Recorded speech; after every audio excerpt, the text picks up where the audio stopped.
Hello everyone and welcome to the Epson Sublimation Makerspace tutorial. Why should you use this printer?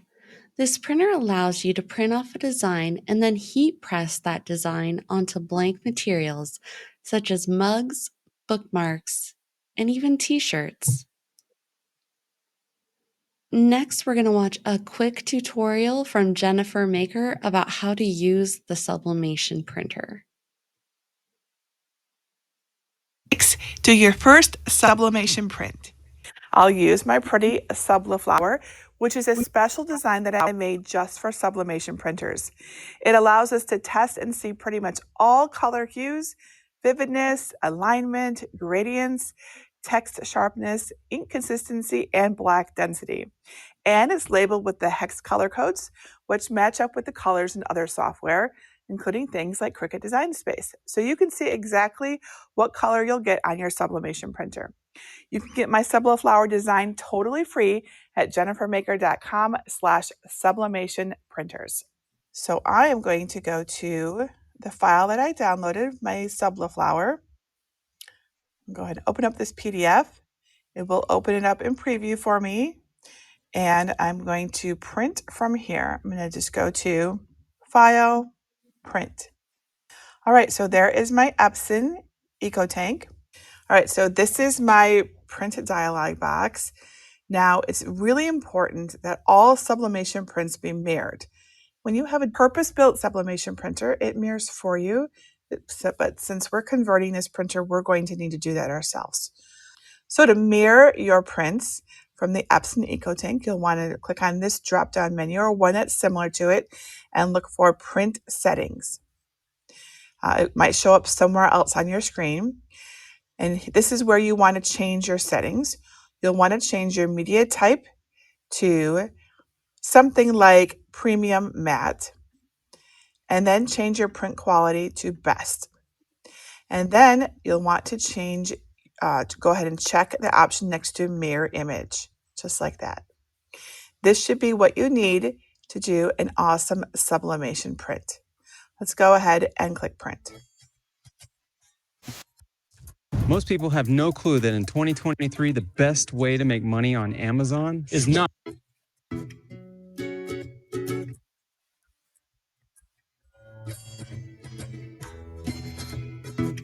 All right, so the Epson EcoTank has finished our very first sublimation print, which looks like this. Now you'll notice that this might look a little bit different than what you expect. This is really normal. It might be a little bit more faded than their original artwork that you used. Mine certainly is, but we're going to transfer it to a piece of polyester to see how it turned out. Step 7, press your first sublimation print. To do that, I'm going to use a heat press. This is the Cricut Auto Press. You can use your Cricut Easy Press or a more traditional heat press, whatever you have. And also for this, I'll want a piece of white cardstock to protect my mat, because sublimation ink, when it sublimates, it's possible that it goes through the material. So we want to protect our pressing mat from any ink going through. Our piece of polyester, and we're going to first preheat this for 5 seconds at 400 degrees Fahrenheit. And I've already got it set to 400 degrees, so I'll just lift it up when it gets to 5 seconds right here. Here we go. All right, so that's all preheated. All right, so now we need our print, and this is my Subliflower. It's going to give us all the things that we need to know for doing a good job. So we put this on face down like this. And I recommend using some heat-resistant tape to keep it in place, because if it moves around at all during the sublimation process or shortly thereafter, it can cause ghosting, which is just sort of a shadowy, fuzzy look. We don't want that. So it's one piece of tape on the top and bottom. This is heat-resistant tape, not regular tape. So be sure that you use the right stuff. And then we cover it with white uncoated butcher paper. Not freezer paper, not wax paper, not parchment paper, and not even a Teflon sheet. Just white, uncoated butcher paper or inexpensive copy paper in a pinch. This protects your platen, which is the heat plate on your heat press, from any sublimation ink blowout. And then we're going to press it for 400 degrees at 400 degrees Fahrenheit for 60 seconds.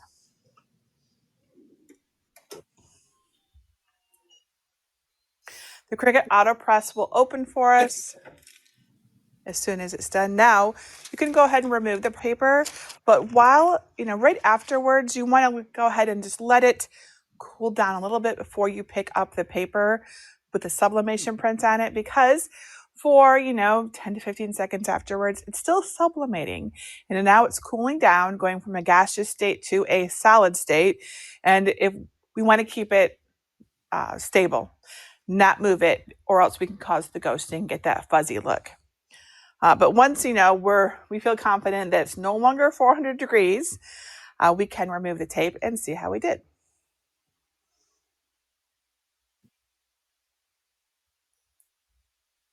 And there we go. That looks beautiful. This is the very first press off of the Epson Eco Tank, and this is without any adjustment. Now, I can't help but notice that these aren't quite the right colors, so I am going to install an ICC profile just for my ink, the Hippo ink, and my printer. So let's do that real quick, and then let's do another press to see if the colors are more true to the original design. ICC files are specific to the ink brand that you used. So for example, I'm using Hippo brand, and I can find its ICC file by going to hippo, HIIPOO.com, and then click on Get ICC Files. What happens to your skin when you soak in baking soda? And here are the files for the various printers. Now mine is not in this list, but this one should be really similar, so I'm going to go ahead and download this one. To install an ICC printer profile on a Windows computer, just download it, right-click it after you've downloaded, and choose Install Profile. So to install an ICC profile on a Mac, you'll want to go to your Finder and then click on Go, and then click Computer, and then choose Macintosh HD, and then choose Library, and you're looking for Color Sync, and then here are the profiles. So we want to put our profile into this folder. So here's our profiles window. Here is the ICC profile that we downloaded. You can see there's other ICC profiles in here, right? Quite a few. Let's move this over just by clicking and dragging into the window, just like this. It may ask you to type your password. Go ahead and type in your password. And there you go. So now that sublimation profile is in your list. To print with the installed profile, first open an image editor such as GIMP or Photoshop. Here's GIMP on my Windows computer, which will work the same way on a Mac. GIMP is free software available at gimp.org. To use the printer profile, open up your image, then go to Image, Color Management, Convert to Color Profile, and then click Select Color Profile from Disk. Then navigate to the ICC profile that you downloaded and select it. You can keep your rendering intent on Perceptual and then click Convert. Now just go to File and choose Print. Choose your printer and then click on Preferences to set your paper type as Premium Matte, and then for your quality it should be on High. Then click on More Options, and under Color Correction, click on Custom, click on Advanced, and choose No Color Adjustment, and then click OK. Then make sure that High Speed is turned off, but Mirror Image is turned on. Then click OK, and then click Print. And here's Photoshop on my Mac computer, but the process will work the same way on a Windows computer. To use the ICC profile, open up Photoshop, open your image, and then go to File and select Print.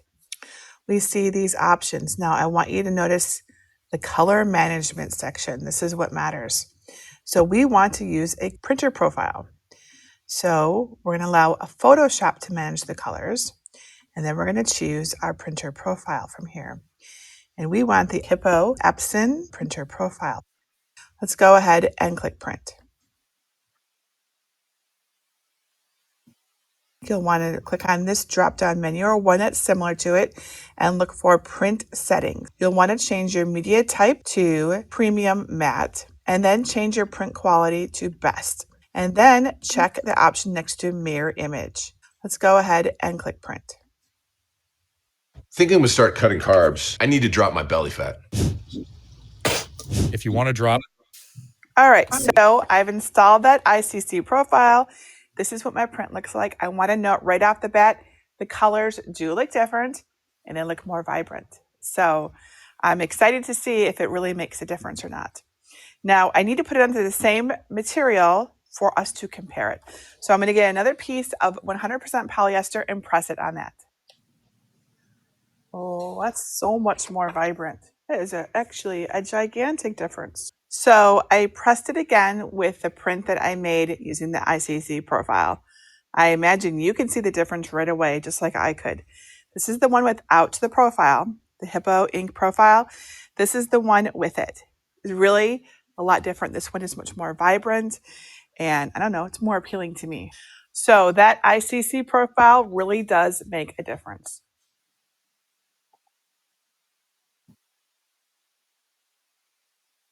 All right, Jennifer Maker does make other videos if you want to check out her YouTube channel. She does more videos on sublimation printing. Now, for next steps, you're going to contact the staff at the Crete Public Library to continue on for a one-on-one session with the librarian. Congratulations! You've completed the Epson Sublimation tutorial. Please remember to reach out to a librarian to schedule a one-on-one session of using the sublimation printer. Thank you.